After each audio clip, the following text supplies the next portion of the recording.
my allowance would end up buying these skincare products that barely worked on my skin. I'm so mad.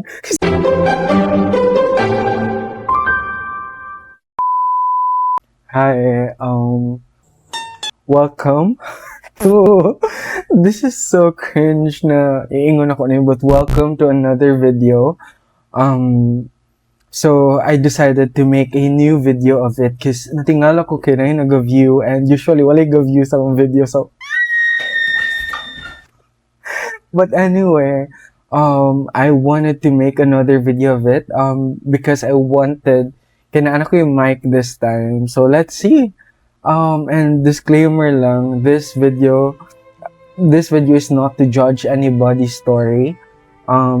This is just me reading the stories and then reacting to it and what I actually think about it.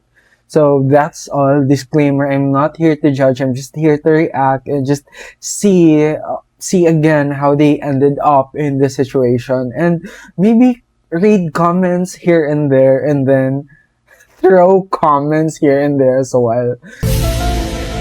So I hope na mag-enjoy mo ang video and I'm just excited. Kinaan ko yung mic this time, so I hope the quality would be a lot better. Mag-start na ko read og stories and I hope na we'll all understand how they ended up in the situation and that dili ta mong judge. But of course, we cannot stop ourselves from reacting or from just wondering based on the stories that we're going to read.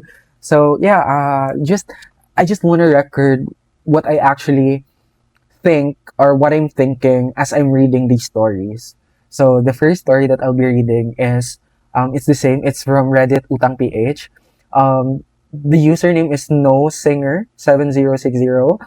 The title sa kining story is Single Mom of a Child with Autism. Okay, I wasn't expecting that. I just pulled up the story. I wasn't able to read it. Sorry. 800,000 in debt. Hi everyone, I'm 30, female, and a solo parent. Long time lurker here. Well, the same. Ngayon lang ako mag-post because I honestly don't know what to do anymore and I badly need an advice. Well, I hope people who are commenting sa kining stories is really giving her good advice. I'm a single mom raising a son with autism. Wala akong natatanggap na financial support from his father. Why? So everything falls on me. This is so wrong. I'm also a breadwinner. Sorry. I'm also a breadwinner, so my responsibilities din ako sa family ko now. Dili ko sa kay pahawd pero it's listen to carry a family of your own and to also carry the family na you grew up with or who raised you. So I don't know, I guess it's also safe na parang I feel like the family or her family would understand if she won't be able to help them because again, she's in debt and also she's raising a child with autism and we all know these people really need a special attention. They need special needs. The needs that the regular people has is different from what they have. So okay, so right now my total debt is around 750,000 to 800,000 coming from a mix of credit cards, bank loans, personal loans, GCash loans, and online lending app. I don't know if I should say this or tama ni nga iingon. Well, feeling na ko at this point, online lending app, they're having a lot of problems or like, murag illegal daw. So, she can take this, I don't know if I should say this, but if on one of those apps na murag sketchy, then I think it's safe to say for her to take it from her plate lang muna or lang sa and just focus on these four. So the credit cards, the bank loans, and personal loans. But this is not an advice. Okay? I was just thinking. So aaminin ko rin naman na may part dito na dahil naging impulsive and irresponsible ako spending before. Pero marami rin talagang circumstances na hindi ko rin in-expect. Okay. Whenever nagkakasakit ang anak ko or may emergency, credit card naging fallback ko. Dahil wala naman akong ibang pagkukunan. So, she's just like me. I'm just like you. I think that's true. You're Just like me. I don't have my solid savings yet. So, it's so scary to have an emergencies like this, especially na may anak siya na may autism. My gosh. May regular checkups and therapy rin siya, yung anak niya. So, tuloy-tuloy talaga ang gastos. I wonder how old the son. Last year, nag-personal loan ako, sana para makonsolidate yung debts ko. That's so wrong. I feel like. Unfortunately, nagkasakit ng malala yung lola ko around the same time. Yung pera na dapat pag-ayos ko sa finances ko, napunta sa medical expenses niya. Gosh. Parang, it's a real challenge to her. Nung namatay siya, tumulong din ako sa gastos and ended up using my credit cards again. Why? Like, I'm trying to ask, or I want to ask na, but does it seem like na parang she's the only person spending for her lola? It's her lola, and I feel like we all love our lolas, no? Pero, I think we have to remember na our lola has her own family. Basically, those are our aunties and uncles. So, to fall on her the responsibility of taking care of financially from sending her to the hospital up until to her funeral, which RIP, rest in peace, condolence to her family as well. It just makes me wonder ba nga, nanumer siya lang ang naanin na responsibility. I feel like she should help if she is capable of helping, but the responsibility should fall sa mga anak ng lola niya or sa anak ng lola niya. But, I don't know the whole story and I'm just giving my 2 cents based on the story that I'm just read on. So, yeah, that's just what I'm thinking. So, I don't know. So, for the longest time, pakiramdam ko, hindi na ako nakakahinga sa bayarin. I can only imagine. The good thing is, I recently got an opportunity with a new company. Sobrang thankful ako because this is the highest paying job she's ever gotten so far. My salary is around 100k a month. That is so big. But after taxes and deductions, nasa around 75 to 80k na lang. This is yung take-home pay ko or take-home pay niya. This sucks, dude, no? Because from 100k, you'll take home 75 to 80k because of the taxes that you're paying, and the government always mess up. Like, I cannot see any improvements with any government projects at this point because I don't know, may projects ba talaga? May not budget projects because I don't really feel it. I don't feel it. Like, the properties that I'm enjoying right now is coming from private company. So I don't know. I don't know. I just wanna try to experience living a good life or good experience. Because of the government, but everything right now sucks. Like, the transportation, the traffic, the flooding, and all of that just sucks for me. So like seeing someone who is in debt and actually paying taxes, which could actually help her to pay her debts, it's just sucks. I don't know. I just wish, the taxes that we're paying, I just wish that the taxes that we're paying is going to something na really makes sense. You know what I mean? So continue. I've only been with this company for 8 months, so matagal-tagal na, dugay-dugay na. But because of my current situation, gusto ko talagang gamitin itong opportunity para tuluyan ng makaahon sa bayarin ng lahat ng utang ko. Tama, good. The challenge is, breadwinner pa rin ako. I don't know, I feel like this breadwinner situation, I feel like you have to see kung ilang, I don't know, this time, I don't know how old her siblings are. I don't know the capability of her parents are, like, or the situation of her parents, like, are they still working or not? Will they still be able to work? So that's what I'm thinking right now. I support, that's her problem, no? The challenge is breadwinner pa rin siya. If she's still a breadwinner and she's suffering, like she's drained, I think she should just take a pause of being a breadwinner. The second challenge for her is that she support my own son on my own. Well, you really have to support your son. However, you have to reach out to your partner to support if he's still alive, I'm sorry if he's not, but if he's still alive, then he should be supporting his son as well. So you should put pressure on him to support if he's not doing it willingly. So the pressure should, you should use that, you should apply a pressure on him to support his son. So so there's a therapy, checkups, and upcoming sped tuition, and other school expenses. So basically, it's her son, Jude. Household expenses and daily expenses continue. That's true. I think with this one, since she said that she's a breadwinner, I think it's safe to say for her to see if her other siblings would be able to help her financially, or maybe her siblings could work on her company that she's working on, so they can help. I don't know. Tapos andyan pa rin yung malaking debt. Yeah. So lately, iniisip ko kung dapat na bang lumipat sa banks para mag-request ng restructuring. That's what everyone is doing based on what I read. They request for it. I don't know how that goes. I read somewhere na restructuring could also mean na parang you're asking the banks some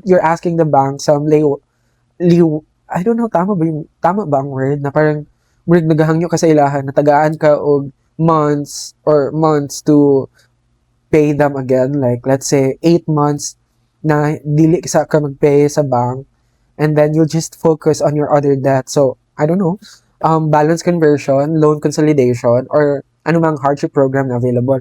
For sure, dapat, I mean, at this point, 800k debt, that's almost a million.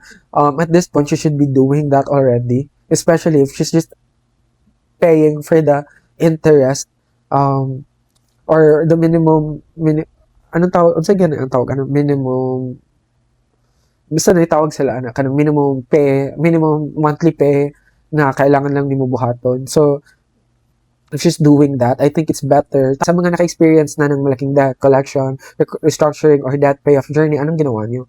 So, yeah. Well, that's what I read based on, they really requested for it, and some banks are kind enough to grant it. So, why not just give it a shot? If you were in my position, saan ka magsisimula? I would start. Oh my God. This is so bad. I don't know. This is so bad, but really, for me lang I would start by checking the online lending app. So, for online lending app, if those online lending apps are one of those apps that's being reported to NBI, or like I don't know, cybercrime, whatever, maybe she should start from there, like just taking those off from her plate. And then I don't know about GCash loan. I don't know, personal loans and bank loans, those are different things.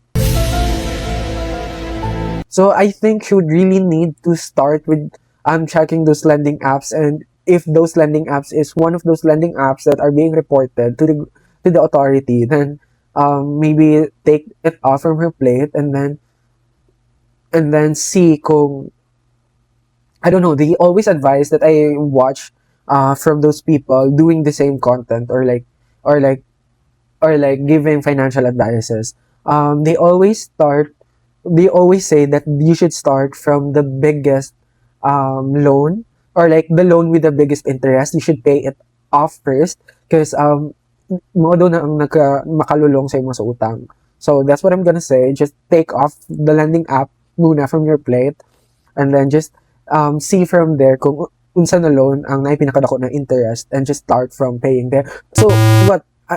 Unsa ni, like, is she not paying this debt yet? Because she's asking, like, is she not paying for these yet, or what? Well, so I'm not asking for pity. I know I made mistakes. I take responsibility for them. Gusto ko lang talaga magkaroon ng clear direction habang may chance pa akong ayusin lahat. Of course, you will have the chance. Just you're courageous enough to post it and to ask for help, so you can go through it. It's gonna be a hard work though, because the amount was not dili siya gamay.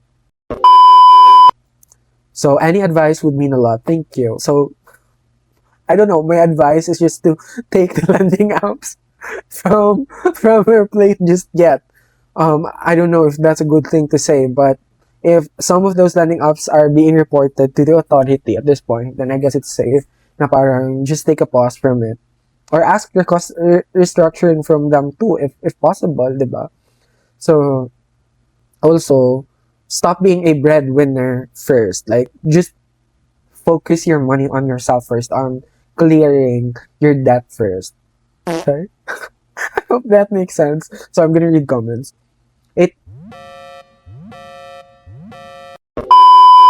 Okay, I'm gonna read comments. Ultra Kill said na 800 debt on 100k income is worrying but manageable. I love that. My first advice is to be transparent with your family. That's what I'm trying to say. Thank you, Ultra Kill. That you will need to cut them off or reduce your support. Explain to them that this needs to be done, or else there will be zero support in your future. Oh my god, that's scary. That's scary pero tinuod. Like, you have to tell your parents or your family na you have to take a pause from being the breadwinner. Second, stop being a hero for everyone. Okay. Why the fuck are you doing that? Oh, oops, sorry. You're broke. Stamp that in your mind. Okay. Third, cancel all your credit cards. It's like riding a bike with training wheels. Sure, you won't crash, but you will get stuck as well. Save and have EF. What is EF? Emergency funds. Yeah, tama siya. I like this comment, ha. You have talent, ah. She replied, yes, thank you so much po. So, she agreed, no? And then, my second comment, this is also the one that I'm trying to say. Push the guy to have his share sa gastos ng anak nyo. Pride will not solve anything. Yeah, because I was also thinking, was it her choice to take care of her son on her own? Did she ever try to contact the guy? I'm not trying to put blame on her, because for sure, you know, if you're a good parent, you will support your child, especially if it has autism. But at this point, the guy doesn't seem like a good parent. So, you don't have to wait for him to make a move, because what if he won't make a move, diba? So just kanang samuk-samuk ka siya, and then just push him to his limits to support his son.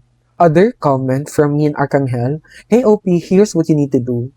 Open up with your family. Well, the same actually. Open up with your family. Let them know how worse your situation is. Cut your support for them dramatically. Wow. If you can go down to 30% of your current support, go there. If possible, go down to 0. Tell them this is temporary. Say 1 to 2 years until you get breathing room. Oh my gosh. Just imagine having no bills and no debts. That's a dream. This is also an opportunity for them to look for ways to live their lives without your support. That's true. Trust me, they can do that. Sorry for saying this, but if mamatay ka bukas, they will survive. They will live. Oh my god, that's so true. You will get what I mean once you die. No, just kidding. No, he said no. Sorry for saying that, but if mamatay ka bukas, they will survive. They will live. You will get what I mean. You have to take care of yourself first. Yeah, I agree. Second, he said explore IDRP. I would suggest balance conversion sana, but I think in your situation, that will take time. Also, di pa rin predictable ang interest rates and 10-year for balance conversion per bank. So I think your best bet is IDRP. Your credit score might have already tanked at this point, but regardless, that should be the least of your worries right now. True. With IDRP, you will be able to consolidate most of your debts from banks, and that will allow you to have a breathing room. You also have to do this fast, okay? Every month that goes by, if you are paying for MAD, monthly, oh my god, basta. MAD is money wasted. True. That's what I'm trying to say. Na parang monthly, I guess what this means is parang monthly, yung monthly due lang, monthly allowable due. I don't know. Monthly, oh my gosh, basta. So, basta, I get what he's trying to say in here. So, this new job is paying you for 75k to 80k per month is already a big opportunity for you to settle these debts. Once and for all, please remember this is not a short-term plan. Yeah, I love that. This will probably take 5 years. Look at this situation with a further perspective para di ka na masyado ma-stress. yeah, I love his advice. Siguro, start with being transparent to your family. Yeah, that's just really the solution. Because lisod kaayo lisod maging breadwinner. So, I hope at this point, gani na unta, wala na yung breadwinner. Because it's like, you're carrying a family and you're carrying yourself. So, I really hope at this point, wala na yung breadwinner. And that just everyone's working and that, like, managing finances well. Okay, next story. Okay, let's scroll. Ang sa'yo nindot na story dali. 800,000. Na ako nakita na ano na siya. Later na lang to.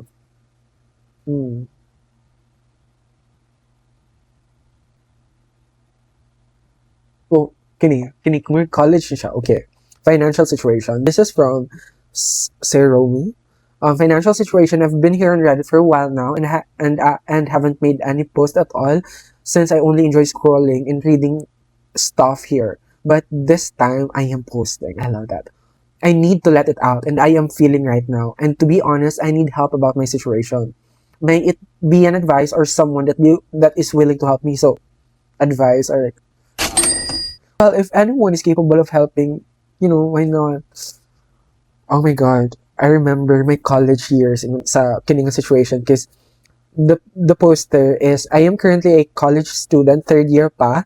I've been doing fine during first year and second year, but this is the first time I have gotten into this situation. I made a mistake of borrowing emergency funds or loan, but only sa mga kilala ko lang. Classmates and friends, no way. Ulaw ni siya na situation. At first, it was fine kasi nababayaran ko naman. Pero why are you making utang sa mga friends nimo? I don't know, like in college, okay na nang ginagmay nga utang, pero kanang ingunani nga situation, magdako na niyang situation. So, funds, but only sa mga kakilala ko and friends. At first, it was fine kasi nababayaran ko naman. Pero, nagtagal siya, may interest kasi. I'm gonna say the principal and the interest, different people sila tatlo. Okay. 2K ang interest per week ha? 2K and interest per week is 1.2%. 1.15 and the interest is 1.2%. 1.2% interest per week. Per week di ay? Ito yung malala. 5K plus 12% interest per week pero dito talaga ako na problema. Wow. Grabe. Yung ano na din college karon, I graduated 2 years ago ata. No, almost 3 years. Oh my God, I'm so old. From college. Wala ko'y kaila sa college na nagapautang with interest. I mean, nakautang ko sa akong friends. I mean, di siya uta like, ikaw sa bayad, pero, I mean, they're the same to me. So, sure. I mean, ako ang college friends, dili pud mi anak mong good. Like, we didn't have that much money. So, wala may reason nga nung mangutang may dako. Okay. I have reflected a lot on what I did. It's so stupid of me to get inside or borrow money in the first place. True, my family is not well off, but we are doing fine. Wow, I borrowed money for my selfish wants, such as buying stuff for myself that's out of my budget or allowance. I can relate to that because in college, or especially in college, actually, I really had like skin problem. Like, grabe ako ang acne during college. I didn't have it during high school, but in college, it was worse. So, my allowance would end up buying these skincare products that barely worked on my skin. I'm so mad because I feel like I was just scammed. But that's what happened. So, most of my allowance would go sa skincare and food na ko and all that stuff. Grabe ako ang tipid. So, I wasn't on that, thankfully. Pero, I mean, I'm not gonna deny na I've been, like, I made utang with my friends, but never so big, like, maybe 200, 100, yung ana-urgent namang utang. I've never utang, like, 1,000 from my college classmates. But let me know if I did and wasn't able to pay. Because maybe I have to pay now. Pero I've never had it. Like, I'm confident enough to actually say that. I've never had it. So, yeah, I mean, I mean, yeah. So I can relate to this, like being pressured during college. I feel like during college was a lot of pressure because everyone was looking good. Like they have these stuff, they have this good skin, like perfect skin. Like especially at that time, na parang 3 years ago, I guess a lot of people want white skin, and I'm naturally tan. So like the pressure of me being white skinned was there. Funny lang yun eh. Pero, um, I never had it. But my main problem during college was really my acne. So most of my allowance at that time was just going, and I'm so mad thinking about it because I feel like I was just scammed through to all these skincare products. But never mind now. Let's continue. I have read every Reddit post about other Reddit users having much more debts and how they're struggling to pay it off and how much they regret doing it as I am. So I guess it's really bad to utang. I've been struggling mentally about this, but I also blame myself because I brought this upon myself also. But I can't handle the mental way down anymore. Tomorrow I am going to a counselor to help calm myself down. Wait, huh? Mental counselor? Don't you have to pay for a mental counselor? I don't know. But, I'm speechless because if you can pay for the mental counselor, might as well just pay for your debt. I don't know. I have experience like things. Okay, this is not funny because again, grabe makaapekto ang utang mentally. Pero what I was just trying to say ba na what's stressing you out and giving you anxiety is your debt. So if you are gonna pay for a counselor, might as well just pay for your debt, 'di ba? Pero if you really need to get a counselor, then just might as well do it. Okay. I am currently doing sidelines or gigs as video editor. Good. Love that for you. Photo editor, transcriber, and the photographer. But it's so slow. My gig is next week pa, the photo shoot one. I am also finding a part-time job. Kaka-job hunt ko lang. I really regret borrowing money in the first place when at first naman, di talaga need. Kasi we're not struggling. And selfish ko lang talaga. Well, what I can say is, if it's just from friends, maybe they will understand and maybe they will take a pause on like adding interest to your actual debt. So maybe you can do that. You can consult to them if they are your friends or classmates. Because I never really borrowed someone or like a friend na my interest. So maybe they will do the same for you. But also, let your family know about it, I guess. I mean, it's different when your family knows your struggles. Because I feel like they'll try to help as much as they can. Diba? So, and parang dili na nimo masolo ang imuhang stress, diba? So, I've been crying about this more than usual. The stress is getting to me na talaga. I am doing my best pero parang kulang pa rin. I am also asking someone if my family, oh good. I am also asking someone from my family members, pero mostly hindi na nagre-reply and my parents don't know about this. My family is grabe okay. And I have no intention to plan on telling them. My family is grabe ka emotionally abusive. Okay, sorry. Again, I guess I just didn't know. Pero, I don't know. Grabe ka mentally abusive. Hindi marunong mag-understand ng situation. Even the mama. Kasi, feeling ako mama, grabe ka understanding. So, I just hope na yung mama na mga, or at least yung mama will try to understand him or her. I believe, lalaki na siya. Feeling na ako. Like, ano na siya, Yads. Yads department. Feeling na ko, Yads department na siya. Pero, okay, about it. So, hindi marunong mag-understand ng situation and I know talaga na if malaman ng parents ko, lalo na ng papa ko, he'd be very angry and worse in case hindi pa ako papatuluyan mag-college. So, feeling na ako, iyang tuition kay nagasto niya. Sorry. Feeling na ako. I've done it, pero I was able to pay for it. I did something. No, just kidding. No.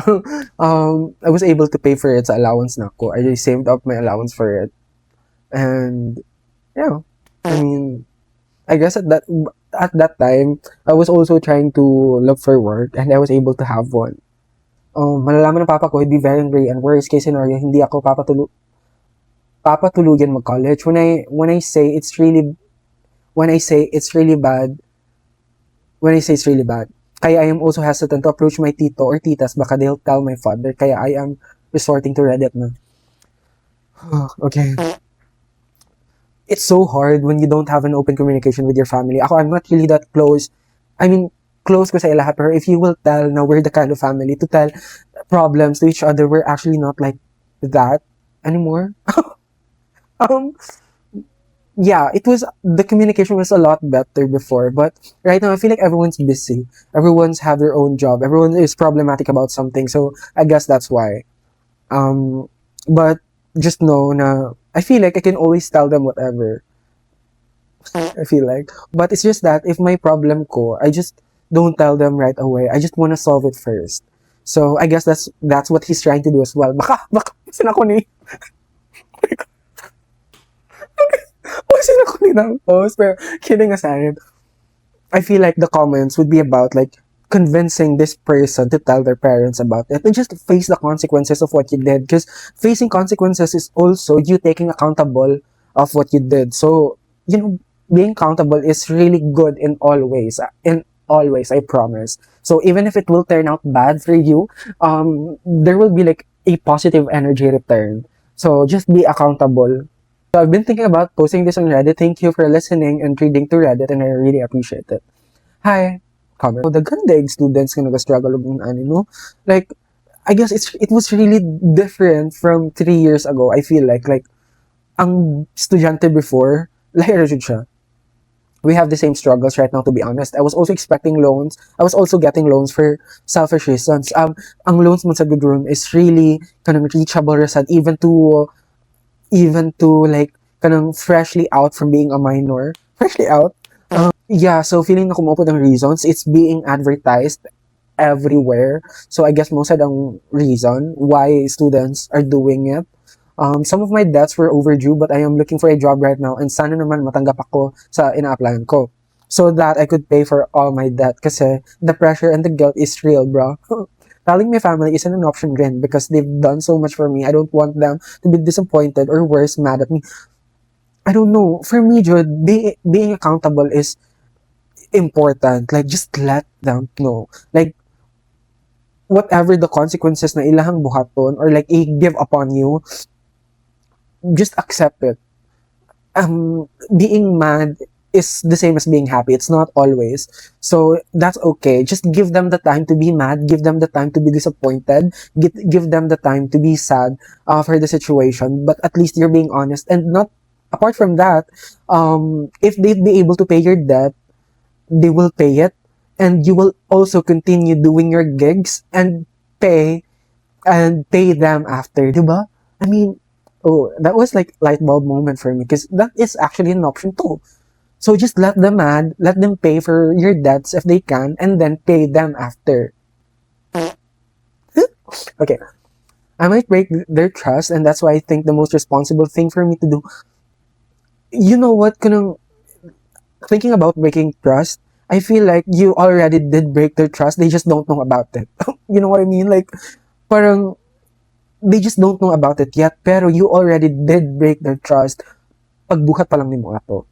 So, the most responsible thing for me to do is really find a work that will pay all of my debt. So, right now, if you're trying to pay it on your own and you still can manage, then do it. That's fine.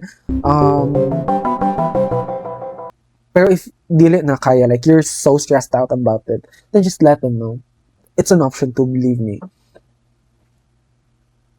So, more sila nag-comment actually, like, students result. Ilang weeks na yung 5K and how much in total yung debt mo up? What if negotiate for a restructure kahit yung sa 5K lang? Pero if hindi sila payag, which they have the right to decline, just learn from this and actually live by your own means. So, I thought na people would be telling him to tell his parents about it, pero wala din. For me, just tell your parents. Can I comment it? Basin, hi. I feel like it's fair. Hi, if hindi na talaga kaya. Hindi na talaga kaya. Hi. Okay. Okay, wait. If hindi na talaga kaya, just tell your parents about it. This is coming from the heart, okay? Just tell your parents about it.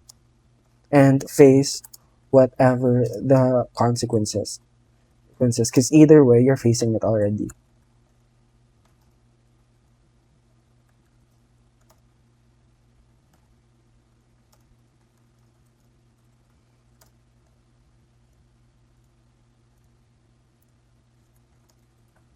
Be accountable and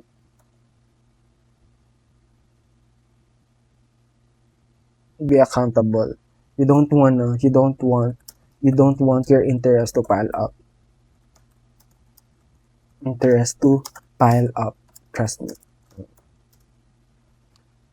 Hi, if hindi na talaga kaya, just tell your parents and face whatever the consequences, because either way, you're already facing one. You're facing one already. Be accountable. You don't want your interest to pile up. Diba? Okay. Basta makita ninyo ko ang username, well, whatever. So, muna akong username. I don't even know why yung ano akong username. Oops. Okay. Okay, mo na second story. Well, student.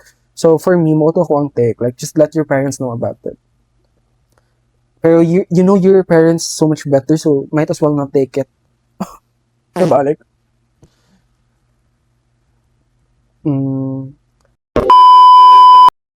wala. Okay, kini akong basahon kay Bisaya siya gusto. Bisaya ang tanong. Ay, Tagalog siya pero Bisaya. So, I thought. Anyway, muna na yung final third story. It's coming from Equivalent Rest 45_rest 4512. Online lending app. Guys, patulong po sana. Sorry. Guys, patulong po sana. Alam niyo po yung ginawa ng loan app. Ha? Guys, patulong po sana. Alam niyo po yung ginawa ng loan app. Wala po siya.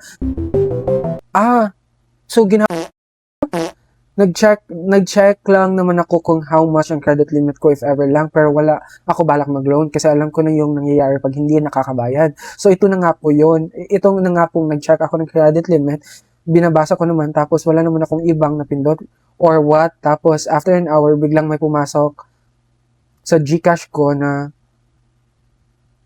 2,088 and 1,116. Nag-ask po ako sa family ko kung may nagpadala ba sa akin or baka may na wrong send. Tapos, nung chinek ko ang email ko, nag-notif, pumasok yung loan na ginawa ko na galing from the app. First time ko po ito ever. Wala pa akong work, kung bayad para dyan. Nag-email and nag-message na ako sa WhatsApp nila pero walang reply. Please help. See this fucking app. They're like scammers at this point. Like, if he really, or if she really meant everything he said, there is a young post, these applications is pwede po siguro yung na-receive mo na cash na mismo na pambayad mo, wag mo na siyang this is true. Of course, he has to pay for the interest, so he doesn't have to pay for interest. Oh my God. Okay. Hindi ko nga po kung saan wait lang. Hindi ko nga po alam kung saan ipapadala. Gawa nang wala silang reply. Kahit nag-email na ako. Tapos, kailangan sa June 8 mabayaran na po. Oh my God. This is hilarious. This is funny. Wala po bang payment option mismong app? Baka GCash meron under bills payment. Good day po, binili ko. Ano siya? Good day po, binili ko na po kaso walang nangyari. Ganun pa din po. Napupost po ba sa FB?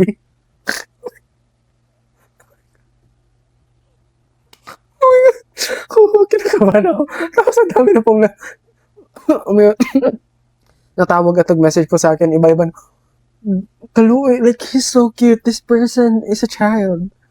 Kaluoy, like, oh my gosh, these lending apps should stop scamming people.